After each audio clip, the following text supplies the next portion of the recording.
Right.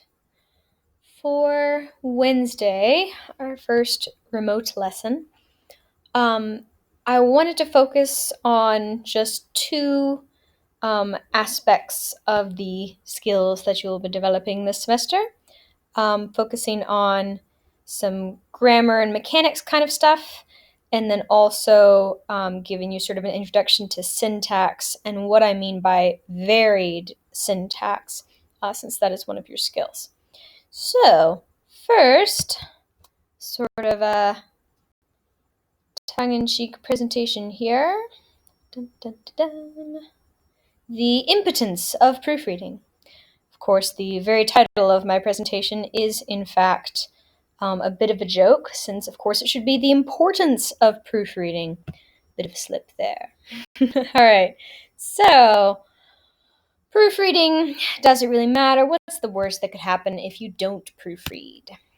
So, it could get you in trouble with your significant other, because when you're gone, I'm happier. At Spin, you're happier when I'm gone? What? OMG, major typo. If you type home, it can come up gone. I meant home. When you're home, I'm happier. I wish I could be with you right now. I want to hold you and kill you. You are my everything, my all. I love you. Kiss. I meant kiss. LOL, Freudian slip. LOL, I hate autocorrect. It could make you sound a little bit like a terrorist. I didn't try to get both, but it happened like that. Well, goodness oh gracious. Obama on fire tonight. I am. Gosh, need to stop. LMAO, that's a threat to national security. Haha, I'm no threat. I'm a Canadian with a stupid phone. Could also make you sound like a murderer. So how was the date last night, bro? Did you score? Not quite. First date, we went to dinner and then walked her home. Then I killed her in the woods outside her house and left. Killing her seems a bit harsh. Did she order the lobster and filet mignon at dinner or something? Kissed. WTF. Or it could just make you sound massively unintelligent. Hey, what are you doing? About to throw a dictionary at your face. Alright, so spelling. Does it matter? Doesn't it matter? AP exam says not very much. In general, can make a difference. So here I have a poem for you where every single word is spelled correctly, technically. The words that are used obviously are ones that are sounding right, but not actually meaning necessarily the correct thing. So, spell checker. I have a spelling checker. It came with my PC. It plainly marks for my review mistakes I cannot see. I strike a key and type a word and wait for it to say. Whether I am wrong or right, it shows me straight away. As soon as a mistake is made, it knows before too long, and I can put the error right. It's rarely ever wrong. I have run this poem through it. I am sure you're pleased to know. It's letter perfect all the way. My checker told me so. So, just a little funny spelling joke there. But of course, many of these mistakes are due to the evils of technology. So, real humans, we would never make such terrible mistakes in trying to convey meaning, would we? Saw this sign on a burger restaurant in Nashville. We don't just serve hamburgers, we serve people! Ooh, morbid. One might find the following sign in a residential neighborhood. Slow children at play. Need a dash or something in there. Yeah. Other silly signs in a New York restaurant. Customers who consider our waitresses uncivil ought to see the manager.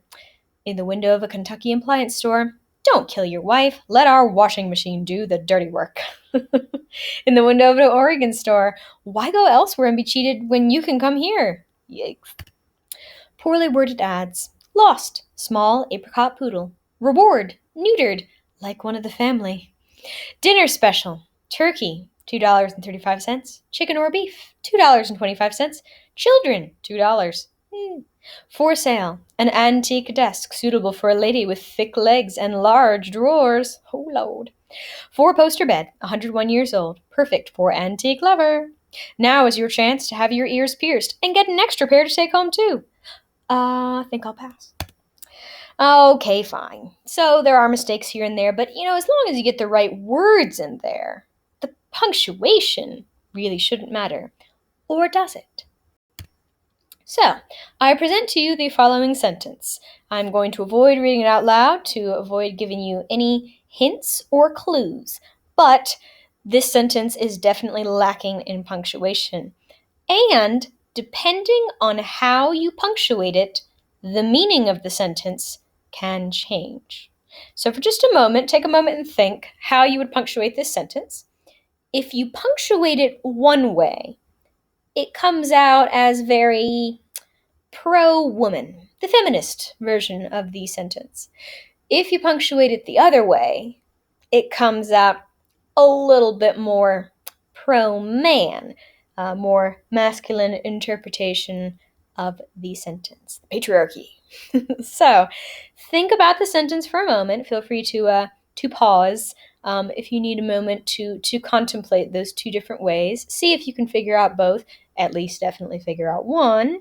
And when you're ready, press play again, and I will reveal your answer.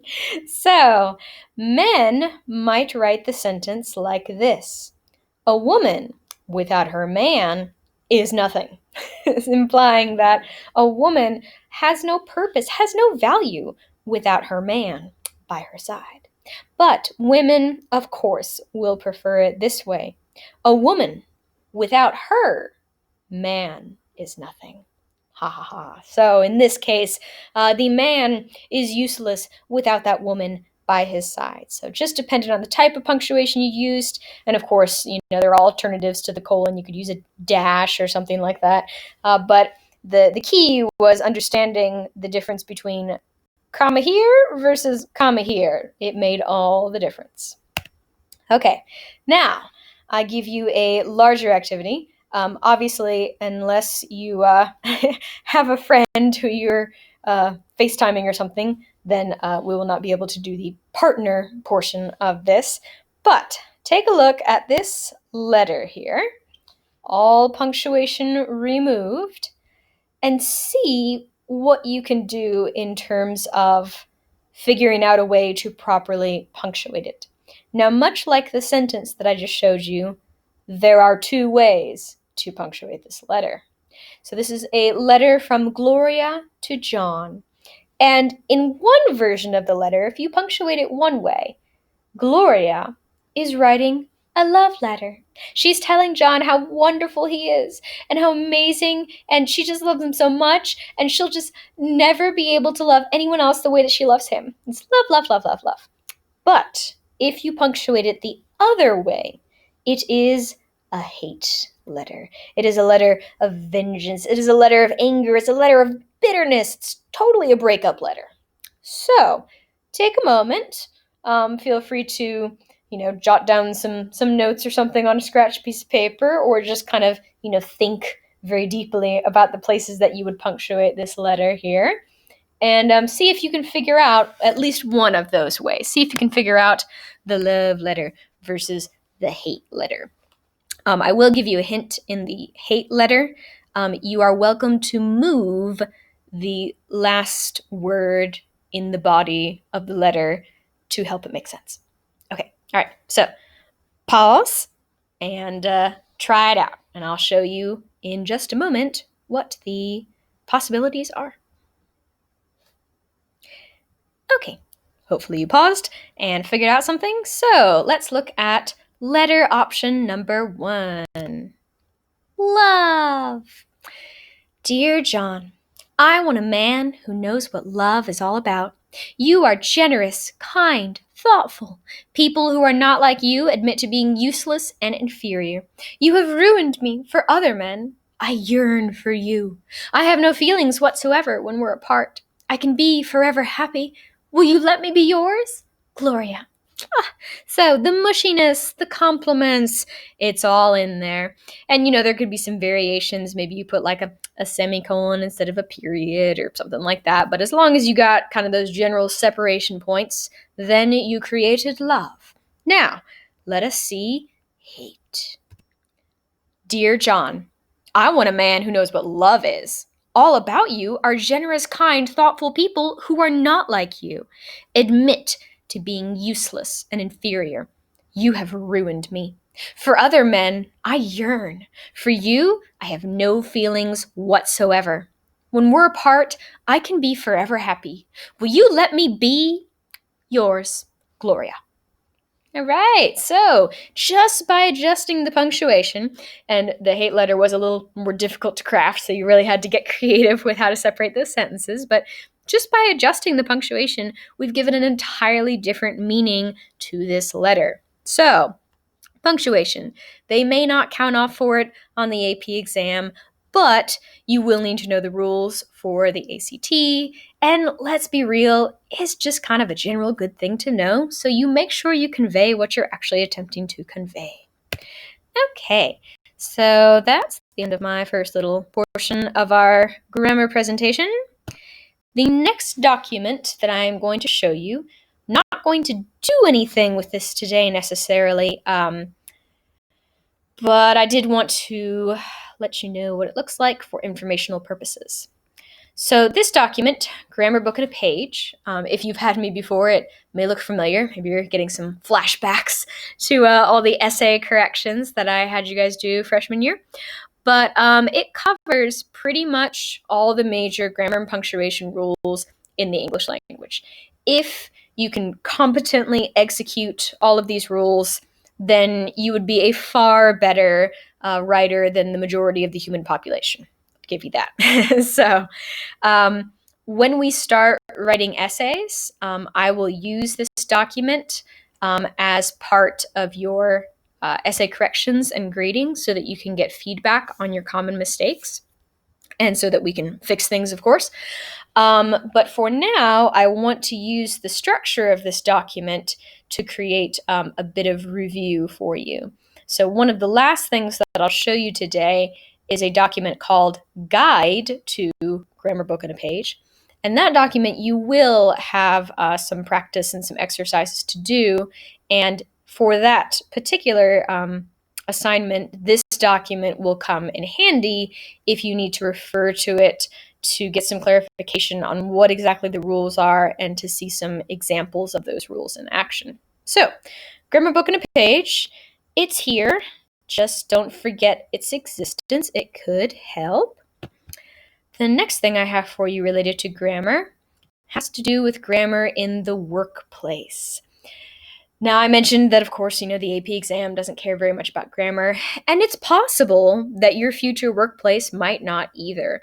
But depending on what field you go into, depending on what career you end up pursuing, it could, it might, maybe. Or maybe society will change so much that grammar won't matter at all. Who knows? But the title of this article from the Wall Street Journal was, "This Embarrasses You and I. Grammar gaffes invade the office in an age of informal email, texting, and Twitter." Now, the secret here, this little star, indicates that even in the title of this article, there is actually a grammatical mistake. Do you know what it is? So, this embarrasses you and I. Anytime in a sentence you use someone, this could be a name, it could just be the pronoun like this, and you use, I or me, the way that you know whether it's I or me is to kind of mentally take out the other person and see how it sounds. So while I can be used as part of the subject of a sentence, in this case, it is being used as direct object.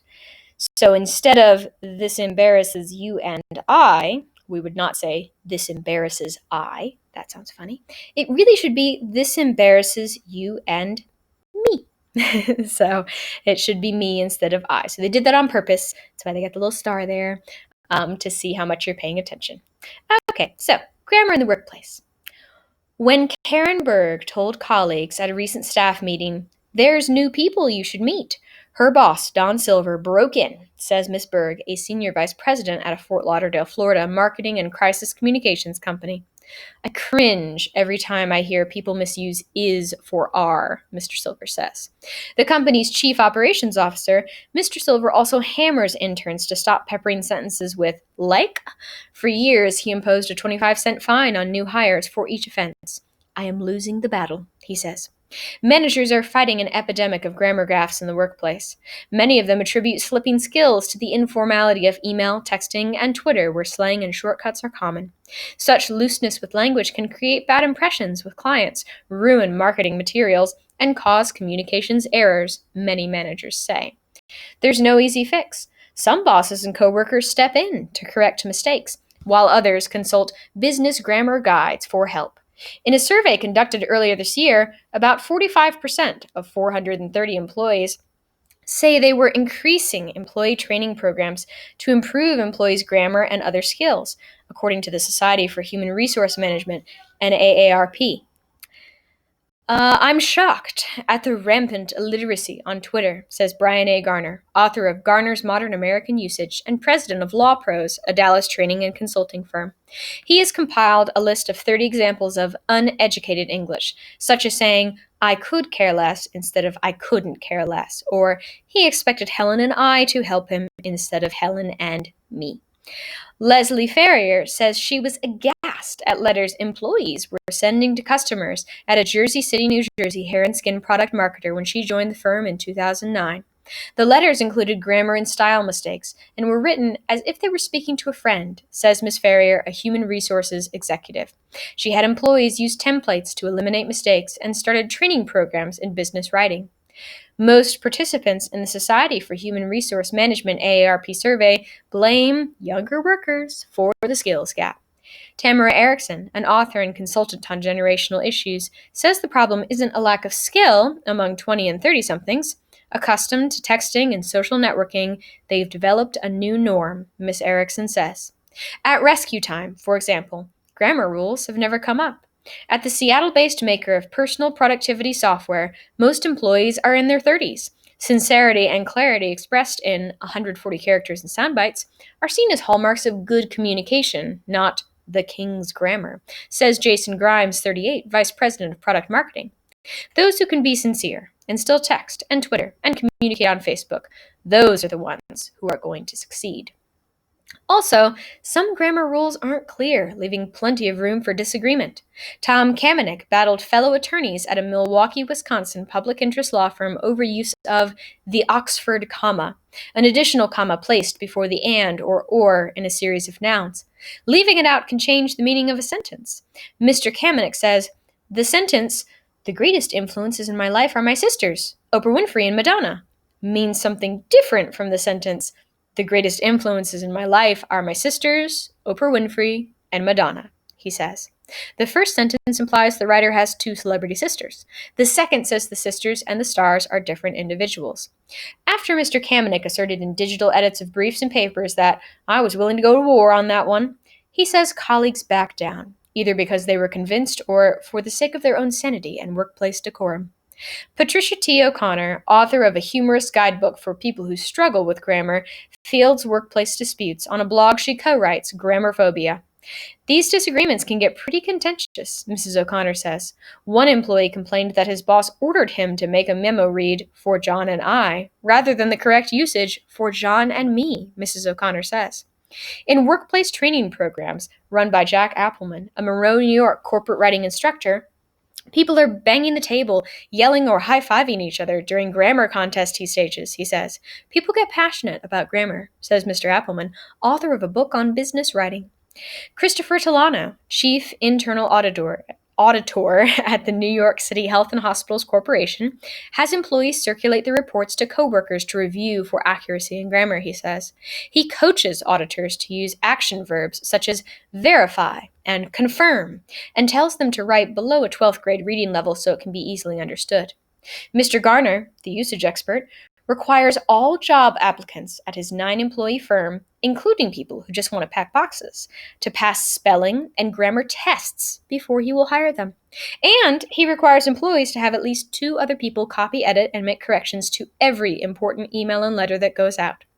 25 years ago, it was impossible to put your hands on something that hadn't been professionally copy edited, Mr. Garner says. Today, it is actually hard to put your hands on something that has been professionally copy edited. So, just a reminder that grammar is something that evolves and changes over time, and it'll be interesting to see in the coming decades Will younger workers kind of take over grammar standards and, will write like people write on Twitter and it won't matter and there are no rules anymore? Or will it just be harder and harder for people at more professional careers to learn the necessary grammar and punctuation to conduct themselves in a way that would be appropriate for their company? So we'll see.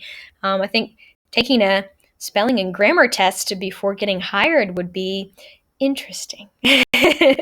And they do have a little "How's your grammar?" test here.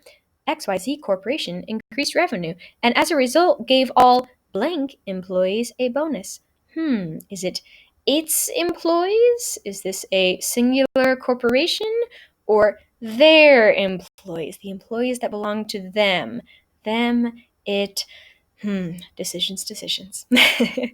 All right. Next thing I have for you.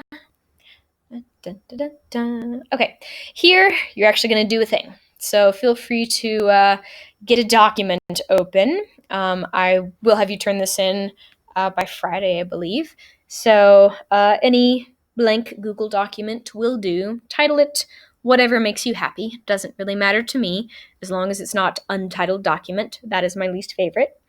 But step one, I would like you to attempt to write approximately 7 to 10 sentences, very, very healthy paragraph about some sort of emotional experience from 2020.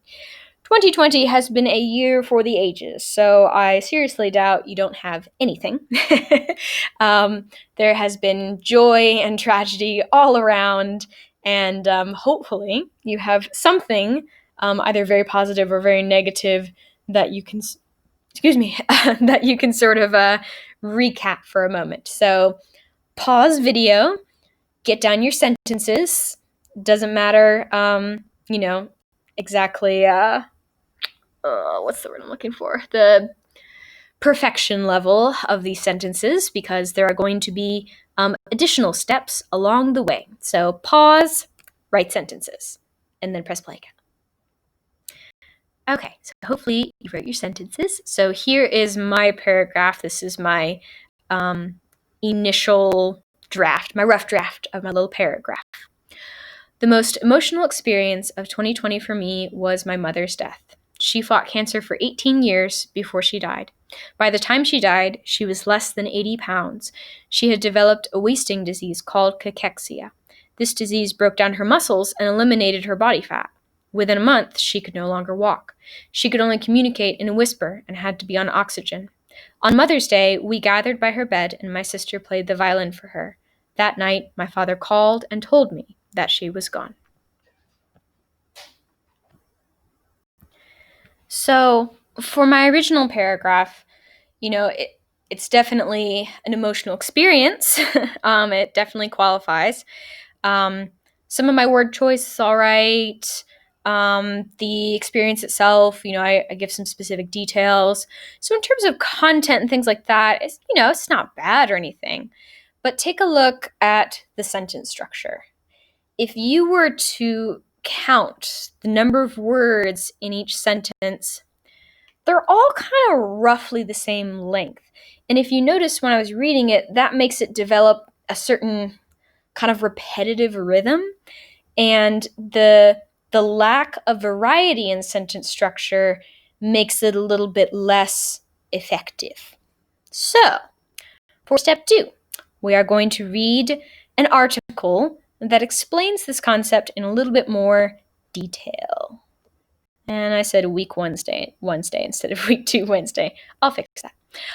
Okay, so this article is called High Heat, and it's about the importance of syntax, and it tries to describe the importance of sentence variety by comparing sentence structure to baseball. So if you are a baseball person and you are a baseball fan, then hopefully this will make it just all come home for you. You'll have an epiphany. A light bulb will go off and you'll be like, oh, I get it. If not, then, maybe not. But at least we do have a quality example of some good sentence variety. So, in baseball, Scouts refer to the difference between a quality fastball and breaking stuff, a slider, curveball, or changeup, as range.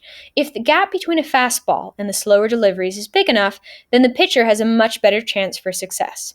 Batters can dial up on that heater, Billy Ripken says, but Nolan Ryan had that nasty hook to go along with the fastball. Randy Johnson has that nasty slider. If a pitcher can throw in the mid to upper 90s and have another pitch that comes in at 80 to 82 miles per hour, one that he can throw for strikes, you get that kind of package and a guy is pretty much unhittable. To better ascertain range, let's take a look at the opening lines of Joan Didion's story, Some Dreamers of the Golden Dream. This is a story about love and death in the Golden Land and begins with the country. The San Bernardino Valley lies only an hour east of Los Angeles by the San Bernardino Freeway, but is in certain ways an alien place, not the coastal California of the subtropical twilights and the soft westerlies off the Pacific, but a harsher California, haunted by the Mojave just beyond the mountains, devastated by the hot, dry Santa Ana wind that comes down through the passes at 100 miles an hour and winds through the eucalyptus windbreaks and works on the nerves. October is the bad month for the wind, the month when breathing is difficult and the hills blaze up spontaneously. There has been no rain since April. Every voice seems a scream. If a scout was recording that sequence, he would mark the first sentence as a quality fastball, maybe a two-seamer in the mid-90s, certainly good enough for that crucial first pitch strike. The second sentence, the one beginning with "the San Bernardino lies," is as long and loopy as any slow stuff, a curveball, changeup, or even a knuckler well off the outside corner. That sets up another fastball.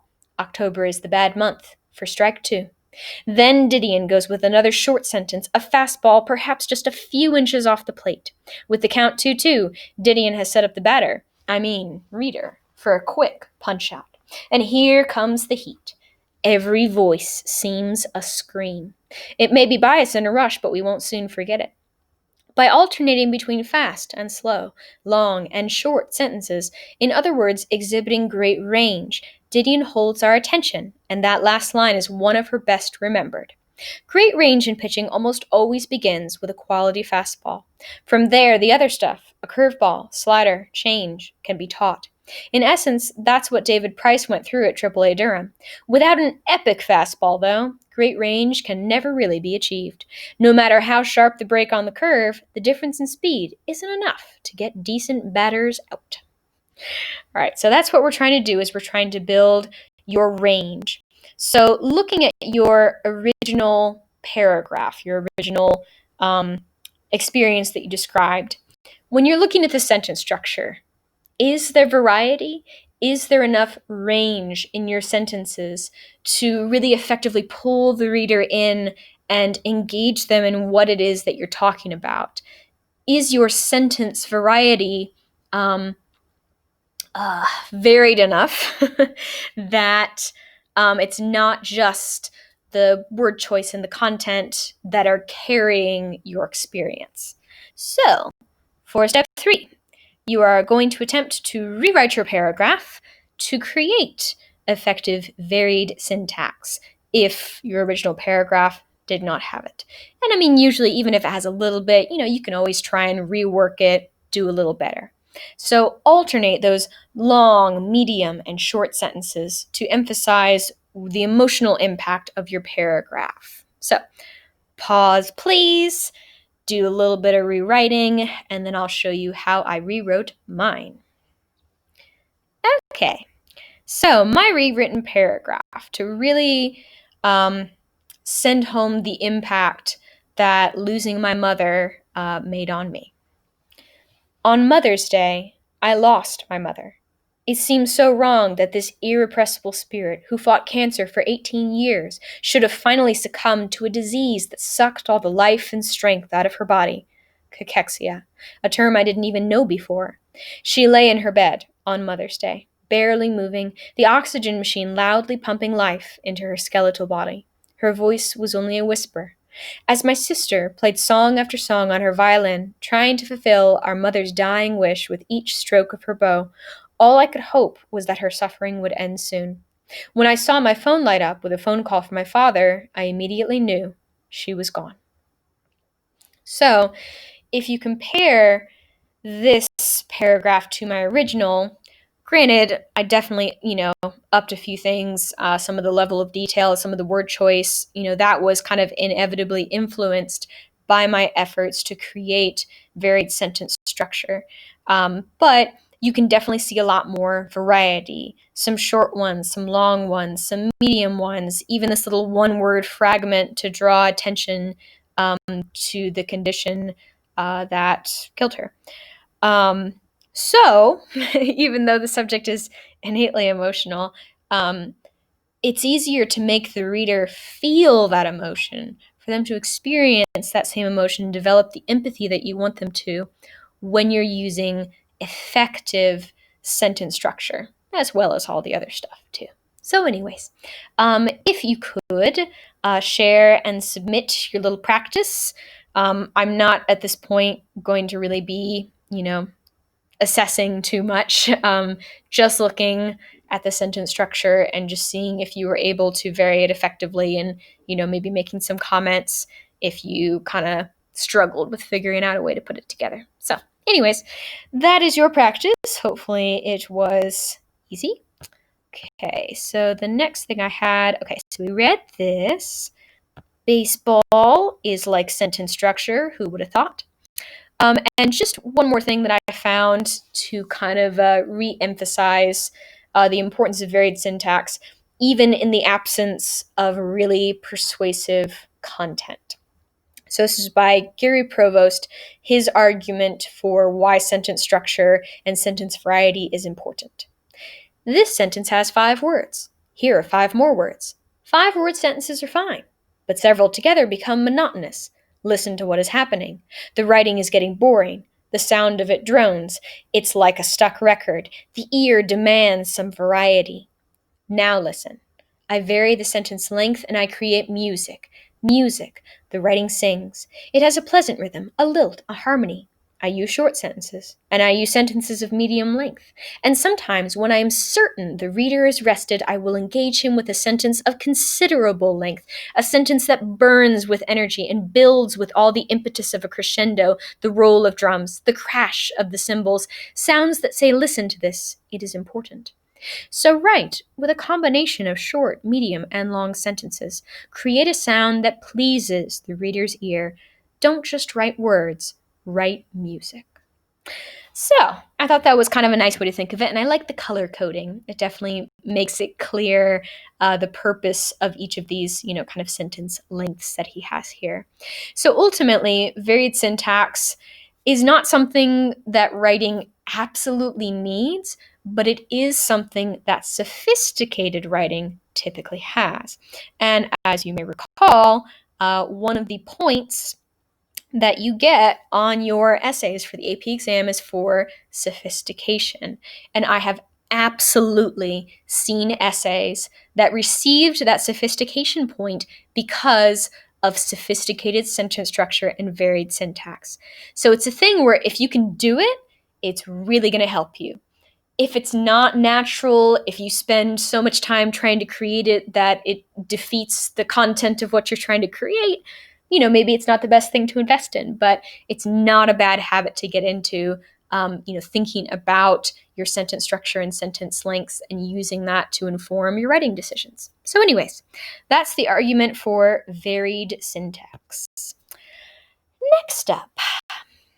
Okay. One element of sentence structure has to do with dependent and independent clauses. So I have a little mini lesson for you, some content explaining dependent versus independent clauses, kind of getting into the structure of sentences rather than just their length. And then I have some practice. And I made any sentence where you had to do something or assess something or, pay attention to it aside from directions. I made it blue, color-coded, so that you don't accidentally skip anything. So all the blue stuff is stuff that you will do. Some of it is very simple, just involves underlining something. Some of it, maybe a little bit of rewriting or combinations. But I will explain, and then I will leave you to it. once I am done explaining everything else in this lesson. So, for your mini lesson, a dependent word fragment, a dependent clause, is a group of words that do not express a complete thought. There are a lot of words and phrases that can lead to this type of fragment and create them. Here are some of them. So a lot of times, if you have a sentence that begins with one of these words, you will end up with a dependent clause, which is almost always followed by a comma. So think about a sentence that starts with after. After the rain stopped, and that's where your comma would go. That's your dependent clause that introduces the main independent clause of the sentence. So these are just some signal words. It's not all of them by any means, but these are some common ones that you may see in dependent clauses. Okay, so when you start a sentence with one of these dependent word or phrases, be careful to complete the thought. So I mentioned that after a dependent clause, you typically have a comma. If you put a period instead of a comma, you have created a fragment because it does not have a complete thought by itself. Wherever you went yesterday, and if you ended the thought there and, pretended this little sentence didn't exist, it would be as if you had trailed off into space. So the proper way to use dependent clauses in a sentence, assuming they begin the sentence, is to have a comma after them and then an independent clause or a complete thought following that dependent clause. Okay, and then there's another little example. In this case, the dependent clause came second. So there was a complete sentence here, an independent clause here, and then the dependent clause came after it, but is still not okay by itself. It's still a fragment if it's on its own. If the dependent clause comes second, it does not have a comma. So see, there's a serious absence of comma. So we just smushed those two thoughts together, and now they are one big thought. So they are not a run-on because this dependent clause would be a fragment by itself. So anyways, that's an example of each type of situation: dependent, independent, and independent, dependent. Okay, so feel free to read in more detail if that went totally over your head, if you have never talked about dependent versus independent clauses before. But if you feel like you got the gist of it, then here we start with identification. So I've given you some phrases here, and some of them are independent clauses. And for independent clause, just translate that into complete sentence. So if it has subject, verb, complete thought, it's independent. That's it. And if the clause is dependent, so if by itself it's fragment, it sort of leaves you hanging, then that will be a D for dependent. So yeah, in the little blank, just put an I or a D to indicate whether it is complete sentence or not complete sentence. Then identification takes a new challenge, and in each of these sentences, you will underline the dependent clause to show me that you know how to pick it out in a fully complete sentence. So each of these sentences, kind of like up here in the examples, you have a combination of an independent clause and a dependent clause, and they have been connected to create the complete sentence. So both of these sentences are complete. Neither of them are fragments. Neither of them are run-ons. But part of the sentence is independent. It would be complete by itself. It would be fine on its own, but that dependent clause just adds some extra information. Now, the part that I want you to identify is the dependent clause. If you were to read the dependent clause entirely by itself, it would read as a fragment. It would read as an incomplete thought. So that's kind of what you're looking for. Okay, now you get to start messing with sentence structure. So I've given you an original sentence, and you are going to take that original, and you are going to begin in a different way and then seek to include all of the original information from the version A of the sentence. So original sentence here: Both swimming and biking can be great forms of exercise. Okay, so I want you to tell me the same information. I want to get the same knowledge from this sentence, but I would like the sentence to start with, like swimming, and then you fill in the other information appropriately.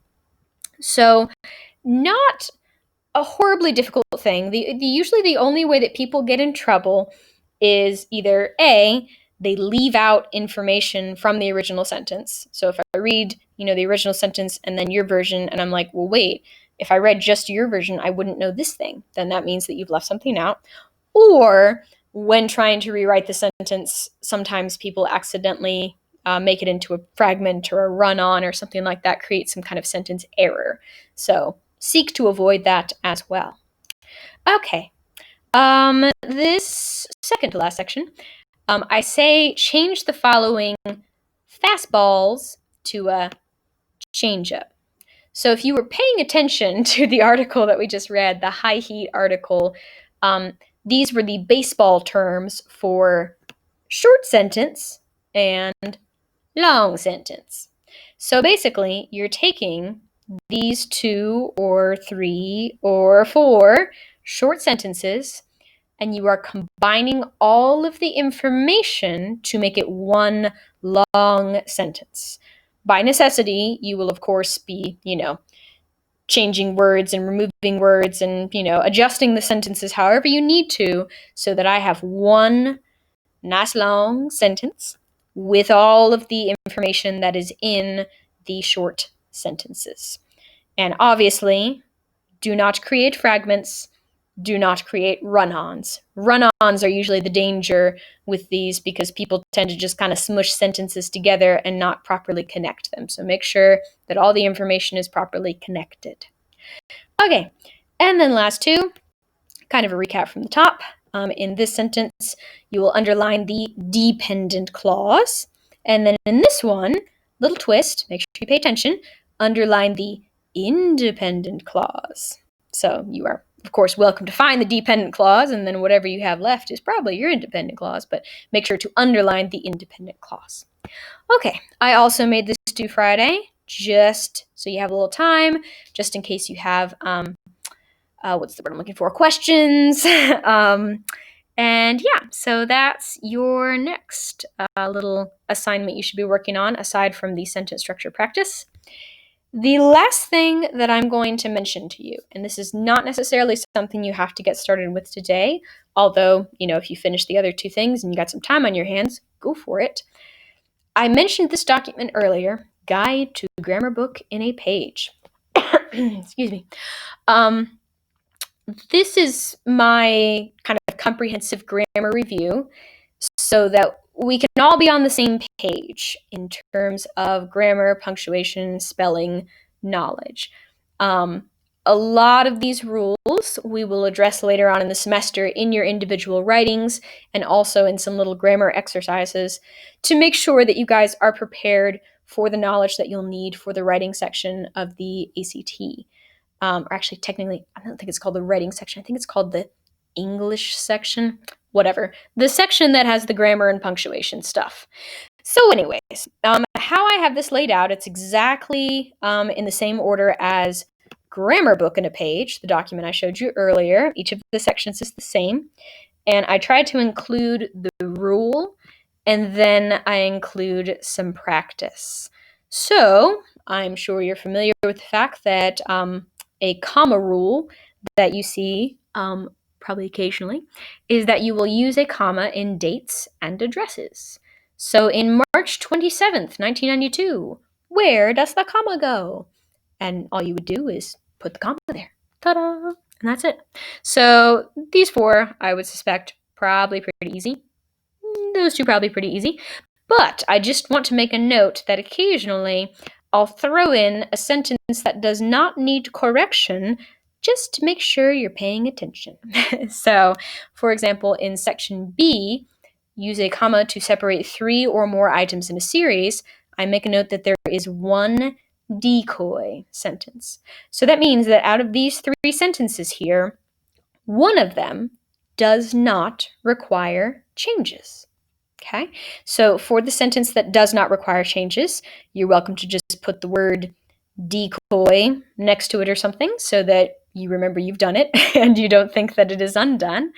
Um, Additionally, kind of along that lines, anytime that you finish a section, you may want to do something to it to indicate you're done with that section. Sometimes people end up skipping around and accidentally skip over sections that they haven't done yet. So, like I had someone who every time they'd finish a section, they would change the text from blue to red so that they knew that that section was all done. So entirely up to you, but I do encourage, since this is such a long document, that you have some sort of indication that you're done with a section. Okay, let's see if there's anything else that I need to say about this. Okay, can't think of anything offhand. It is very, very long, and I don't want you to panic about that because I didn't make it due until September 18th.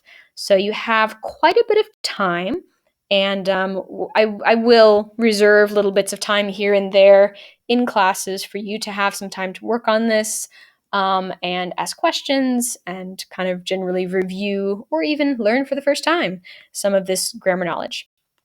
And of course, any section that does not have blue in it, so like section 30, weak sentence structure. I mean, weak sentence structure is a bad thing, but it's not necessarily something I can, really have you practice.